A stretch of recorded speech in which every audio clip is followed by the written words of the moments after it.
Halo semuanya, Assalamualaikum, salam sejahtera buat kita semua. Jumpa lagi bersama pengacara santuy, bukan siapa-siapa, hanya Lawyer Deso.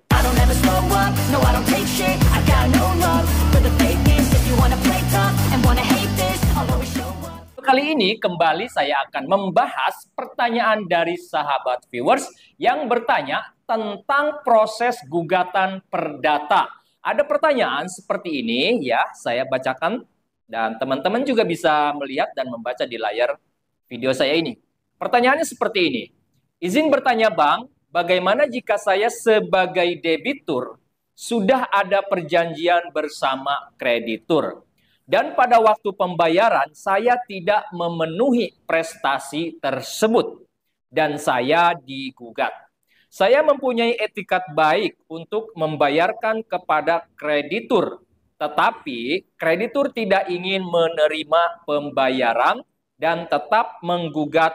Mohon pencerahannya, langkah apa yang harus saya ambil? Baik, sepertinya ini permasalahan perdata yang bermula dari perjanjian kredit ya.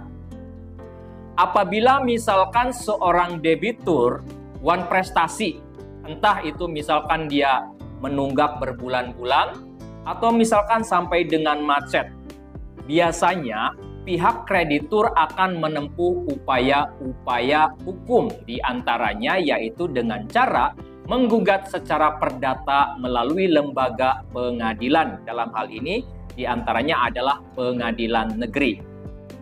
Pada saat pihak kreditur mengajukan gugatan melalui pengadilan negeri, otomatis dan pasti pihak tergugatnya, dalam hal ini yaitu debitur atau nasabah, pasti dia akan dipanggil untuk menghadap di muka persidangan.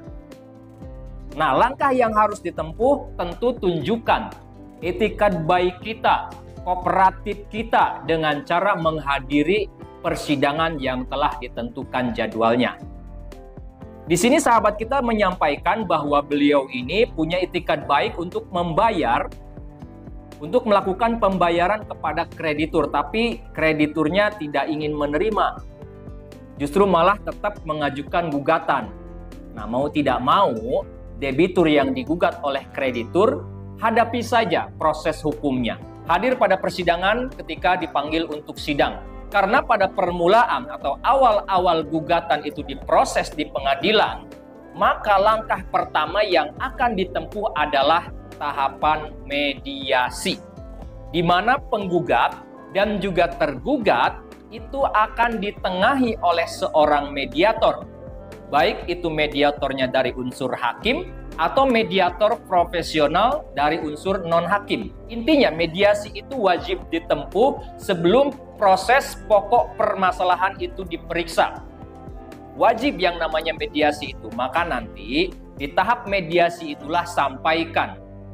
Sebagai debitur yang baik, yang beretikat baik, sampaikan aja bahwasanya selaku debitur hendak dan bermaksud untuk membayarkan, apakah itu cicilan yang tertunggak atau mungkin cicilan yang macet, silahkan sampaikan. Kesediaannya seperti apa, kesanggupannya seperti apa. Dan kalau misalkan memang ada kendala ekonomi, kendala finansial, jangan ragu untuk menyampaikan di tahap mediasi tersebut. Nanti sifatnya akan sharing, win-win solution, cari solusi terbaik. Begitupun pihak kreditur yang berposisi sebagai penggugat tadi, dia juga akan diminta ya istilahnya pendapat terhadap tawaran atau etikat baik dari pihak debitur tadi. Nanti pihak penggugat, dalam hal ini kreditur, biasanya akan menyampaikan tanggapan terhadap kesanggupan dari pihak debitur. Apakah menerima atau misalkan menerima dengan catatan atau seperti apa. Intinya, maksimalkan tahapan mediasi itu untuk menempuh upaya musyawarah, menyelesaikan perkara secara mediasi agar tercapai suatu kesepakatan atau perdamaian. Sehingga tidak perlu lagi dilanjutkan kepada proses pemeriksaan pokok perkara. Jadi terhadap pertanyaan tadi, langkah apa yang harus dilakukan oleh debitur yang digugat oleh kreditur, maka langkahnya ya hadapi dengan kooperatif, dengan etikat baik, menghadap di muka persidangan ketika dipanggil sidang, kemudian menghadiri mediasi pada saat mediasi telah ditentukan jadwalnya, dan sampaikan di situ, di forum mediasi itu adalah waktunya untuk mencari titik temu. Dan biasanya dalam tahapan-tahapan mediasi itu, baik penggugat maupun tergugat akan diberikan hak untuk menyampaikan proposal perdamaian. Kemudian juga resume perdamaian. Dari pihak penggugat pengennya seperti apa? Dari pihak tergugat mampunya seperti apa? Nanti ditengahi oleh mediator dan harapannya tentu akan tercapai perdamaian. Apabila ternyata tidak tercapai perdamaian, penggugat misalkan tetap pada pendiriannya, pada gugatannya.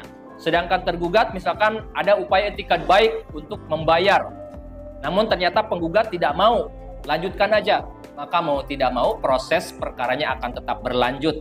Ya maka maksimalkan saja pada proses pemeriksaan pokok perkara, pada pembuktian-pembuktian, maksimalkan di situ. Mudah-mudahan majelis hakim akan memberikan putusan yang seadil-adilnya. Itu saja yang dapat saya bahas pada kesempatan kali ini. Mudah-mudahan bisa menambah wawasan bagi kita semua. Apabila video ini ada gunanya, channel ini ada manfaatnya, mohon keikhlasan dari pemirsa YouTube semua untuk subscribe ke channel Pengacara Santuy Official. Sampai jumpa di video-video selanjutnya. Assalamualaikum warahmatullahi wabarakatuh.